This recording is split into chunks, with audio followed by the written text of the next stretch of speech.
ज्ञान ही प्राण है।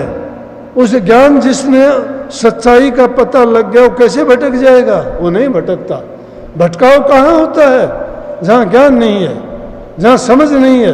हम गुरु इंसान को मान लेते हैं, लेकिन जिस इंसान के थ्रू हमें वो ज्ञान मिला है, जिसने हमें वो रास्ता दिखाया है, उस ज्ञान को उस रास्ते पे चल के हमने प्राप्त किया, तो हमारा सब का सब जितना भ्रम था, जितनी भ्रांतियां थी, जितने दुख कष्ट और पिछले जन्मों के कर्म का भार था, वो सब का सब गुरु ने सहज में उतार के फेंक दिया। इसके लिए सच्चाई के साथ बरतने की जरूरत है। इंसान को अपनी हिम्मत नहीं हारनी चाहिए। संसार के जितने नाते हैं झूठे नाते हैं, टूटने वाले हैं। मानोगे तो भी टूटेंगे, नहीं मानते तो भी टूटेंगे, वो सत्य है। कोई किसी के साथ रहा नहीं, कोई किसी के साथ गया नहीं। अपना अपना कर्म अलग अलग से जिसने जैसा किया उसने वैसा पाया, वैसा भोगा। कर्म फल से बचना बड़ा कठिन है, लेकिन कर्म फल को मिटने की चाबी गुरु के पास है।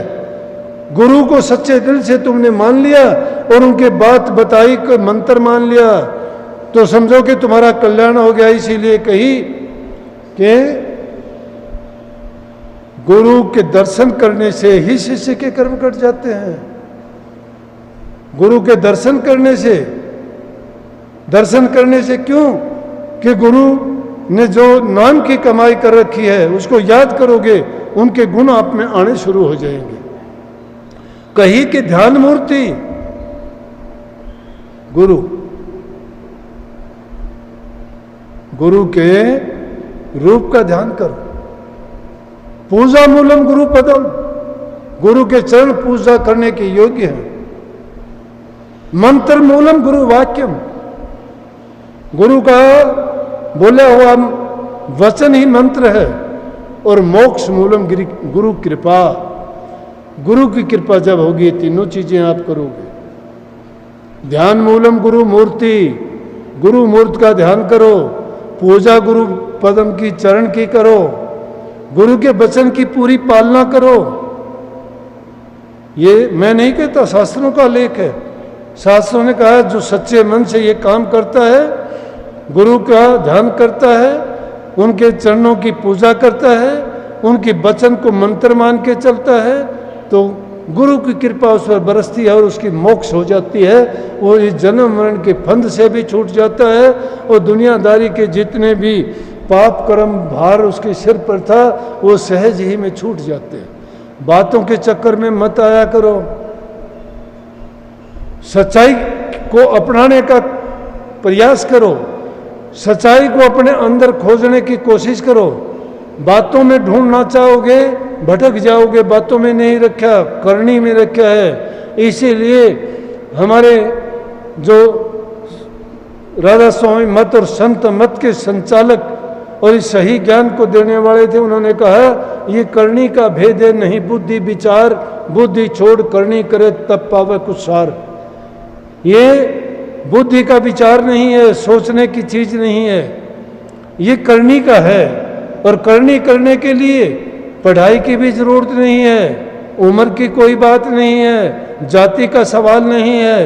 कोई भी कैसे भी हालात में है, चाहे वो 8 साल का है चाहे 60 साल का है, सबके लिए बड़ा सुगम है। जिस उम्र में जब भी करना चाहोगे उसको कर सकते हो, कोई पाबंदियां नहीं। अगर पाबंदियां हैं तो बुराइयों को त्यागना है, बुरी आदतों को छोड़ना है। जब तक बुरी आदतें हैं तब तक आप नाम के काबिल भी नहीं हो।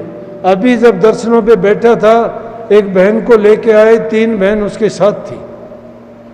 कहने लगी ये बे की बातें करती है, आप इसको नाम दे दो। मैं नाम देने से इसको फायदा क्या होगा?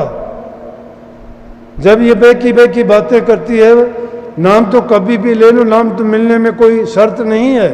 नाम के लिए शर्तें यही है कि जिस प्रकार से तुम्हें दुनियादारी में किसी पद पर आसीन होना चाहते हो, पुलिस फौज में या किसी दूसरे काम में तुम्हें किसी कर्मचारी पद पर नियुक्त किया जाता है, तो उसके लिए योग्यताएं निर्धारित हैं। आपसे पूछते हैं कितने पढ़े हो, शरीर से तंदुरुस्त हो, आंखों से ठीक दिखाई देता है, आप ठीक बोल सकते हो, सोच अच्छा ठीक ढंग से करते हो, तो ये शर्तें आपके लिए लगाई गई हैं। तो नाम के लिए तो उससे भी ज़्यादा सख्त शर्तें हैं। और उसके लिए ज़रूरी है कि जिस प्रकार से इस दुनियादारी की चीज़ों को हासिल करने के लिए वो सिर्फ पेट तक सीमित है, पेट पालन के लिए, और तुम चाहते हो मोक्ष मुक्ति के लिए, तो अगर तुम चाहते हो तो उसके लिए तो ये शर्तें होनी चाहिए कि हम में कोई भी बुरी आदत नहीं होनी चाहिए। यहाँ तक कि झूठ कपट भी मन से निकालना चाहिए। गुरु के सामने जाओ तो सच्चे होके जाओ, ताकि तुम पात्र हो। पात्र के बिना तुम्हें जो चीज़ देंगे वो किस चीज़ में डालेंगे, किस में लेके आओगे उसको। जब तक हमारा हृदय शुद्ध नहीं है, उसको अगर खोजना चाहते हो ना, गुरु ग्रंथ साहब में यही बात तो कही। सारा गुरु ग्रंथ साहब इतना 10 गुरुओं की शिक्षा और संतों की भी शिक्षा लिखने के बाद में क्या लिखा अंत में ये लिखा कि आज्ञा भई अकाल की, तभी चलायो पंथ, सब सिखन से बेनतीर गुरु मानियो ग्रंथ। और आगे कह दिया गुरु ग्रंथ को मानियो और प्रगट गुरा की दे, जा का हृदय शुद्ध है वो खोज शब्द में ले। जिसको वो खोजना है, ढूंढना है, वो शब्द में खोजो, हृदय जिसका शुद्ध है। इसलिए प्रभु भक्ति के लिए हृदय की शुद्धता की बड़ी जरूरत है। मन जब तक पवित्र नहीं है, इसमें विरोधी शक्तियां हैं, नकारात्मक शक्तियां हैं, बुराइयां हैं, बुरी आदतें हैं। उन चीज़ों के होते हुए अगर नाम का तुम सुमरण भी करना चाहोगे तो नहीं कर पाओगे। इसलिए सभी प्रेमियों को ये एक सहज बात बताऊं कि अगर भक्ति करना चाहते हो, भक्ति करना कठिन नहीं है। कठिन है बुरी आदतों को छोड़ना। बुरी आदतों को छोड़ जाओगे तुम खुद पवित्र हो। इंसान को तो बहुत पवित्र, इसके अंदर जो है रूह, वो परमात्मा की अंश है, उसमें कोई दोष नहीं है।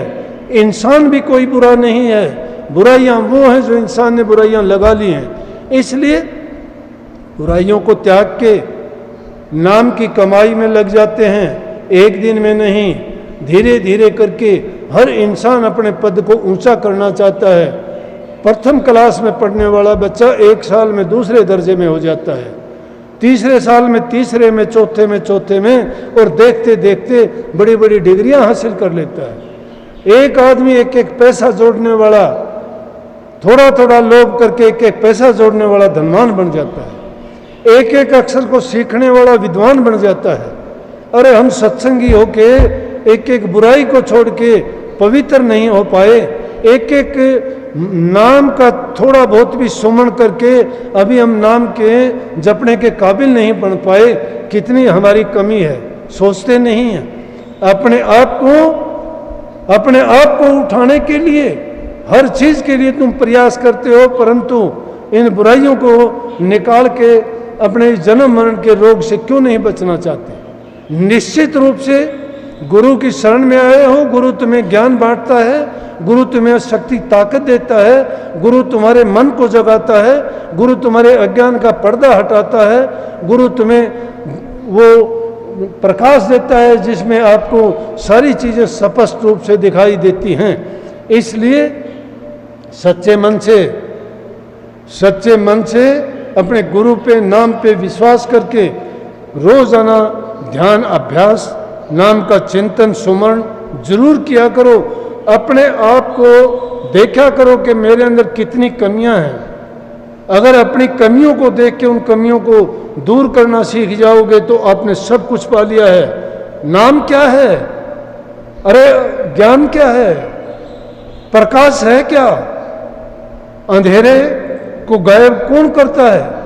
सूर्य के उगते होते ही अंधेरा चला जाता है। जब वो ज्ञान उदय होगा, ये सारी अज्ञान की चीजें अपने आप दूर हो जाएंगी।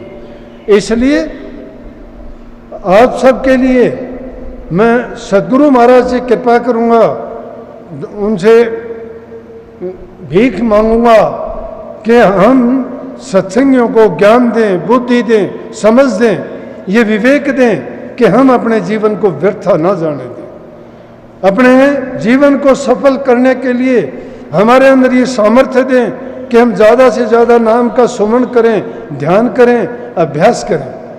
और जो जो अभ्यास करते चले जाओगे, थोड़ा थोड़ा करके संचय जब नाम का हृदय में होगा, अपने आप बुराइयां निकल जाएंगी। और वो आदतें छूटते छूटते, अभी मन को आदत है कितने युगों से, कितने जन्मों से वो उन बुराइयों में मस्त रहता हुआ, उनको भोगता हुआ आया है।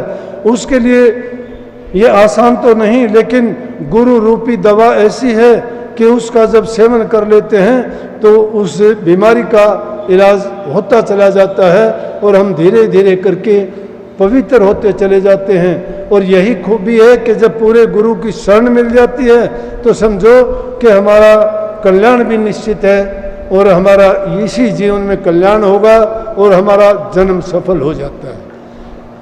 तो गुरु महाराज आप सब पर कृपा करें, आपको सद्बुद्धि दें, आपके मन को लगाएं भक्ति में और बुराइयों से आपको छुटाएं। और हमें संकल्प लेना चाहिए इस दिन, इस गुरु पर्व पर, इस गुरु त्योहार पर, इस गुरु पूर्णिमा पर। जैसे आज कुछ लोग आए, उन्होंने मुझे बताया कि जी आज का हमारा जन्मदिन है, हमने इसी दिन नाम लिया था, इस दिन नाम लिया था। इसी प्रकार से आप भी ये संकल्प लेके जाओ कि कोई ना कोई जो बुरी आदत, बुराई है, उसको कहो कि आज से हम उसको छोड़ देंगे। और इस प्रकार से धीरे धीरे करके जब छोड़ दोगे तो आपको ये याद रहेगा कि हमने उस दिन छोड़ा था। मैं तो ये कहा करता हूँ कि उस दिन को याद ना करो, उस दिन को याद ना करो। क्यों ना करो? काफ़ी लोग मेरे पास आके कहते हैं जी आपकी शरण ली थी और मैंने तो उस दिन शराब छोड़ी थी, आज इतने दिन हो गए। मैं बोला अभी छोड़ी नहीं है।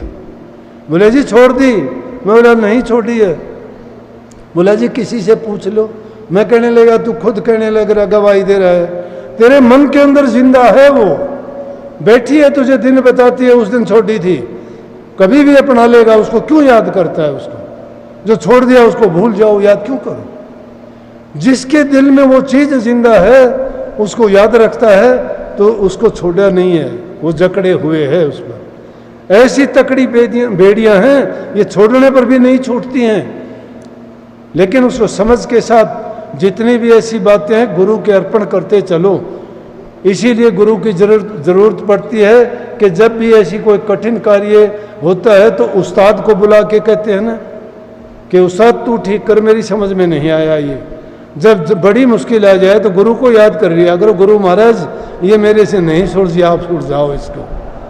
बात छोटी छोटी हैं लेकिन समझ अगर आ जाए तो सारी परेशानियां दूर हो जाएंगी। तो बहुत बहुत आपको सबको आशीर्वाद, पुनः इस दिन की बहुत बहुत मंगल कामनाएं। पीछे का टाइम बुरा गया था भी भूल जाओ, ये एक अच्छी शुरुआत है, अच्छी शुरुआत है। आगे से सत्संगों के कार्य पुरानी तरह से ही बढ़ने शुरू हो जाएंगे। बहुत अच्छा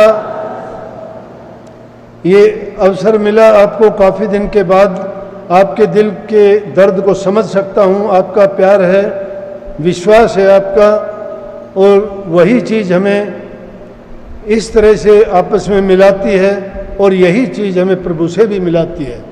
प्रेम ही सच्ची भक्ति है, सेवा ही सच्ची भक्ति है, एक दूसरे से प्यार जो करते हैं यही सच्ची भक्ति है। सब जीवों पर दया करो, प्यार करो, सबसे प्यार करो, कोई पराया नहीं है, सभी उस मालिक की अंश हैं। और हम सब पर ये सद्गुरु महाराज की कृपा बरसती रहे और इसी प्रकार से हम उनका गुणगान करते रहें। हमारी